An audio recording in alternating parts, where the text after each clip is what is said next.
Ardit Xhebrea është një nga figurat më të dashurat e ekranit, që nga kënga e më pas dhe moderimi, ai ka qenë pjesë e ekranit për më shumë se 30 vite rresht. Arditi njihet për natyrën e tij të qetë dhe as pak agresive në ekran. Shpesh të ftuarit e tij kanë qenë emra të njohur të politikës, midis të cilëve edhe kryeministri i vendit Edi Rama. Duket se marrëdhëniet e moderatorit me Ramën janë mjaft të mira dhe miqësore, por nuk ka qenë gjithmonë kështu.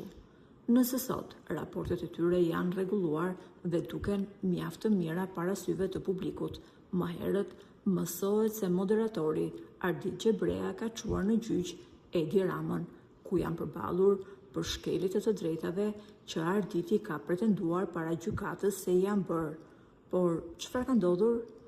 Këtë përplasje në gjykatë e ka treguar regjizori Petrik Boso, i cili ka qenë edhe ai i paditur nga Xhebrea. Boso tha: Arditi kishte shoqatën Jon Music dhe duke pretenduar se ishin cënuar të drejtat e autorit, më çon në gjyq mua, njëkohësisht edhe Edi Ramën. Rama në atë kohë ishte ministër në Ministrinë e Kulturës. Ramën e hodhi në gjyq në cilësinë e ministrit të institucionit. Ne e fituam gjyqin dhe më pas Arditi e çoi çështjen në apel. Gjatë kësaj kohe, marrëdhënia e tij me ministrin aktual të kulturës, Edi Rama, u përmirësua ndjeshëm dhe çështja nuk vijoi më.